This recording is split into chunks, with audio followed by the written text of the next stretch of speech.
Welcome everyone to the next episode of our series here. So today we're going to talk about motivation, we're going to talk about the must list, and we're going to talk about, what happens when your motivation runs low, but you have to have your discipline to continue on with your day, with your journey, whatever else it may be. How's it going, guys? Hope everyone's having a great day. Now, in our past videos, I know we've gone over something very similar to this, but I'm just going to go over this list that I make for myself every single night, where if you control your nights, you can control your mornings. And if you can control the morning and the night, you can control the middle of the day. So one of those things where there's going to be a lot of times where you guys feel like you're not motivated. You feel like there's not much drive. Maybe you're tired. You don't feel like doing what you need to be doing every day. And having those habits every day is what keeps you in line and keeps you driving to do the things that you have to do. That's what you rely on, your habits. So what I do, I write the date right at the top. I don't know if you can see this.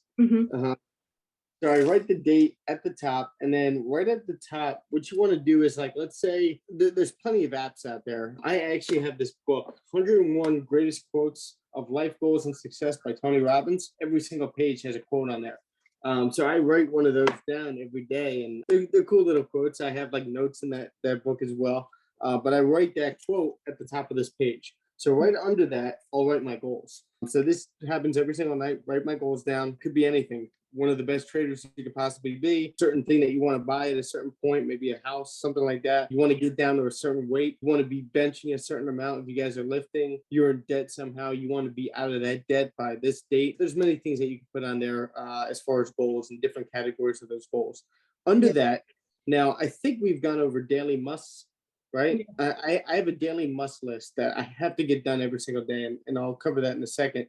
But what I have on here, this piece of paper, because I'll have this notebook in front of me every day, is a to-do list. That's different. To-do list is just things I got to get done that day. Not necessarily like have to get those things done. Like back testing won't be on there.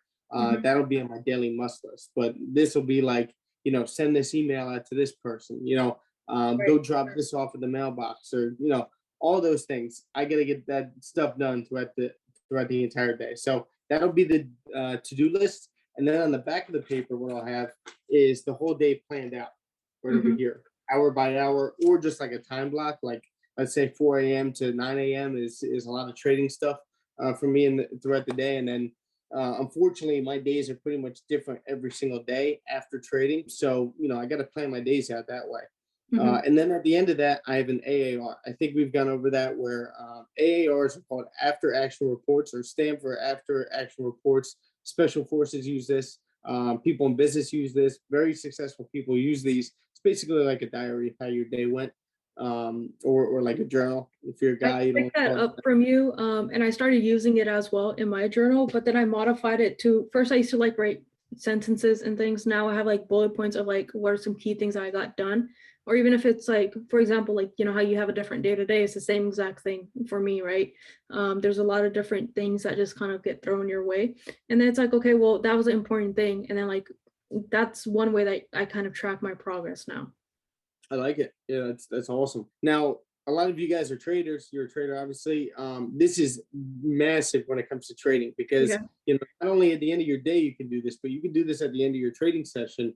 Not like a journal, like journaling on, let's say, Trello or Trixie. That's very important, and you can write stuff in there as well. But like, something about writing it down is very powerful for me. So writing down how you thought, like all the psychology part of trading, that's where that comes in. It's very powerful. So highly recommend doing that. But what I was talking about with the daily must, these are things I have to get done every day before my head hits the pillow. That could be, let's say, back testing for an hour, journaling my trades, reviewing 5 previous trades. I pray in the morning, and my entire day is basically laid out in there, where I follow that every single day. So there's many things that you can put in there, but these are things you have to get done every single day in order to be successful and make sure that each day is accounted for. So this is something that you can use like for personal things too, right? So it doesn't have to be like, well, I mean, you could have it separately. And I know that you mentioned it in like one of the previous videos, where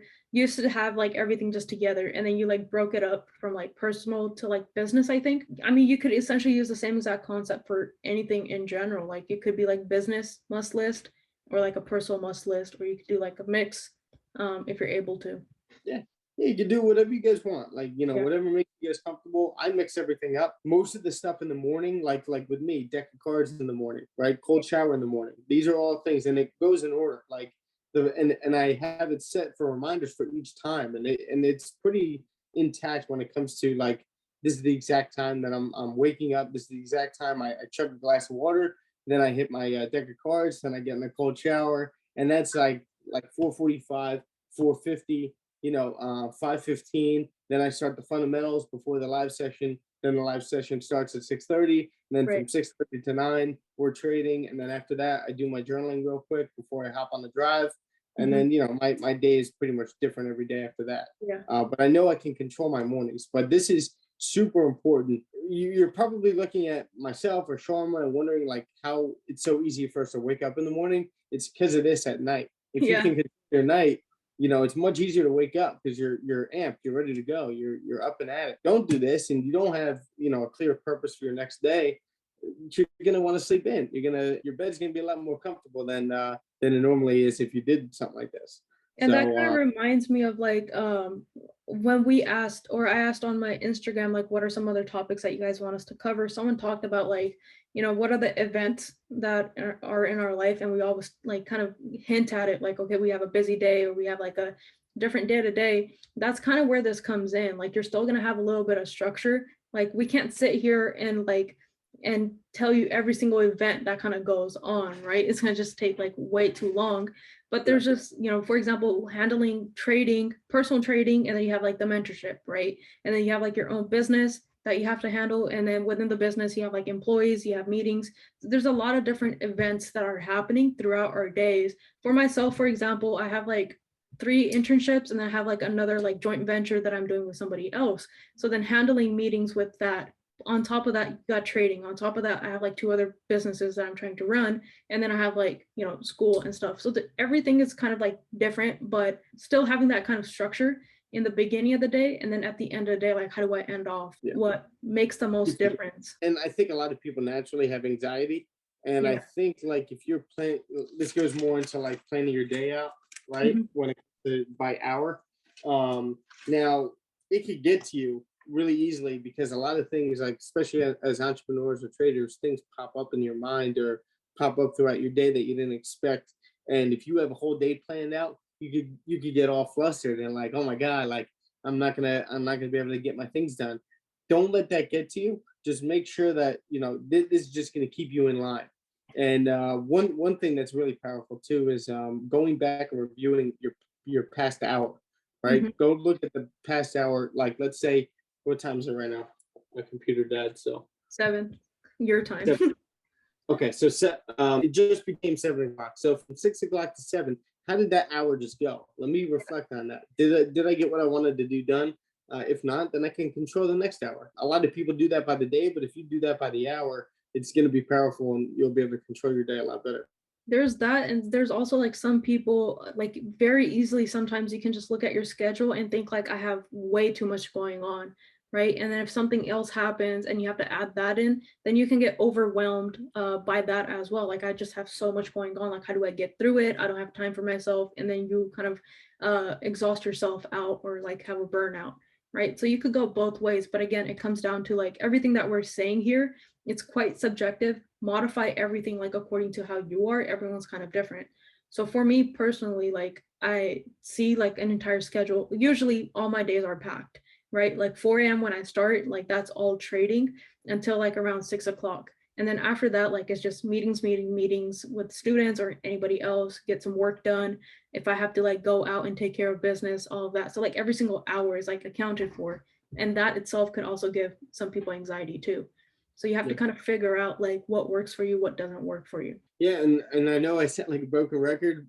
We've gone over this in past videos, but if you guys have a 9 to 5, same schedule every single day, you're at a major advantage. Don't Yeah. feel like, oh my God, I wish I was trading full time, and being hard on yourself with that. You have a major advantage. I Yeah. couldn't explain how hard it is to have a different schedule every single day.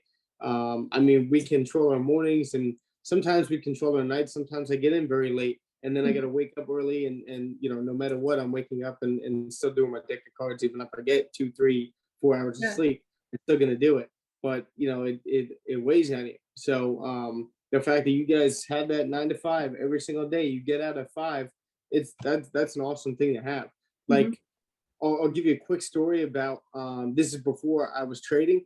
mhm, I was actually in sales working for a company, but before that, or while I was doing that, I was trying to build a book of business. And when you're doing that with some companies, you're not getting paid a salary. And I was building a book of business while I bought a car and I started driving Uber. So mhm, I would drive from, and I looked at this as an advantage because I had the same schedule every day.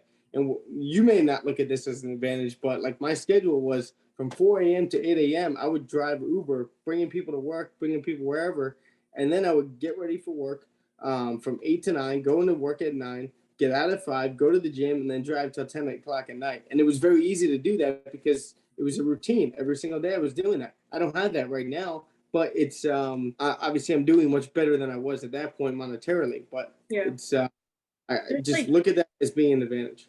there's like two things that I want to say to that. Like the first thing, like where you, well, both of them are about 9 to 5.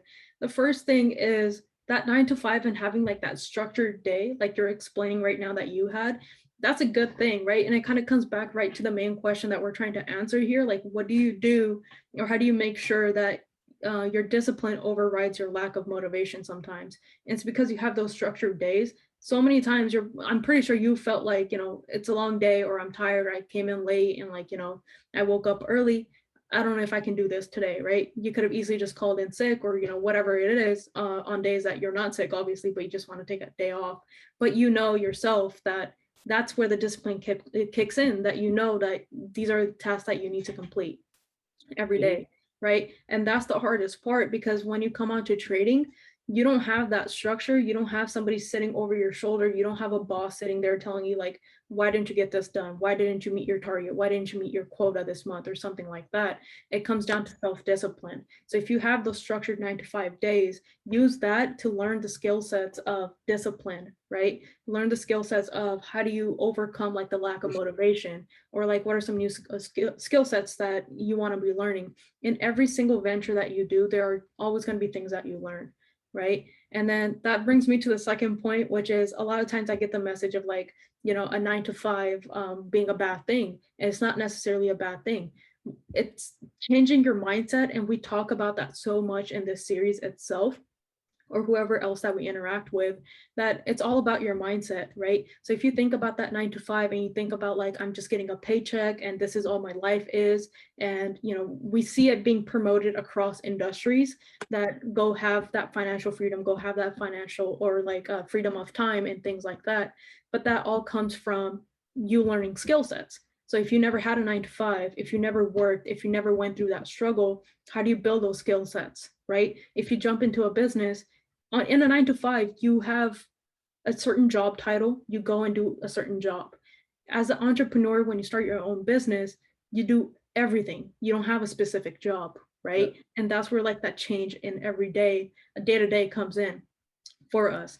So think about it like you're getting paid to learn a skill set, whether you're driving a bus, or whether you're going and like teaching children, whether you're an engineer, whatever it is, you're getting paid to learn some skill sets that you can later on use in any industry that you want. Trading relates to almost everything that I've done, whether it comes to like finance, whether it comes to investments, whether it comes to like real estate, whether it comes to like even doing analytical work, whatever it may be. So there has been so much of an overlap in everything that I've done in my career so far, right? So necessarily use the 9 to 5 as like a way to build a foundation for a lot of different things that you could break off and go do later on. So don't think about it like a bad thing, and change your mindset about it. Oh man. But yeah, so that's pretty much like your must list. And then I have pretty much the same exact thing. I have it in my black diary here.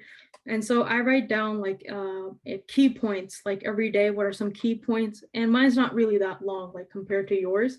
Mine just has like the date, and then it has like certain things that I need to finish that entire day. And then at the end, like my after action report is actually like bulleted points, like what did I actually get done? And then if there's like anything else I need to get done in that week. But I try to align all of that.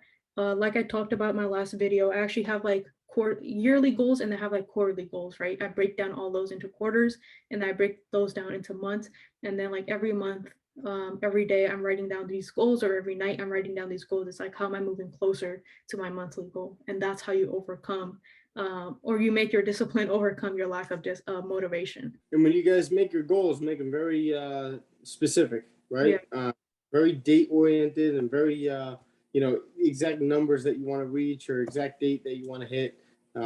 It's super important, because if you're not, the more detailed you make them, more likely you are to succeed at them at that time.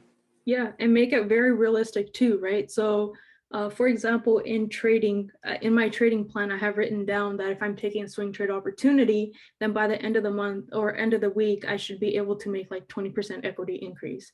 It's not that bad if you're swing trading, like let's say 70 to 80 pips a week, right? Sometimes you're going to have slow weeks. Sometimes you're not going to have a swing trade at all because the market is volatile. And then you kind of adjust like your daily risk to reward or your daily equity increase goals to ultimately still meet a monthly goal that you have, or the weekly goal that you have. And like I said, I think we covered a lot of this in previous videos too. And if you guys are still confused about things, first of all, let us know what videos that you guys want to see, what subjects you want us to cover. And also go back and watch the previous ones as well. I think that'll help you out. Or go back and watch this one again, right? Take some notes, watch it again, and yeah. Yeah. And if there was like one key point that I would, want you guys to take away from this video, it would be the entire like structure that Stephanos broke down. Mine's not really all that structured like his is, by like the hour and things like that, but I do have blocks, right, of everything that I need to do. And sometimes you're just gonna, like, for example, I have blocks like of, I'm just gonna do schoolwork from like 4 p.m. to like 7 p.m. But sometimes I get, pulled into a meeting, right? That's fine. How do you maneuver and how do you adjust? That's another key skill that you should learn, whether you're doing like a 9 to 5, whether you're doing like, a business, whether you're doing anything else, because that's very helpful, especially when you're scalping, right? How do you like change or modify your bias? How do you analyze? How do you adjust your analysis and all that stuff? It's a great point. So I hope you guys had fun watching this little short video and you are able to take away some information. And like Stefano said, please go ahead and comment below, like what are some specific videos that you would want us to cover. We're trying to personalize this to whatever you guys need most help with. And that's pretty much what our goal is with this series, to help you guys out.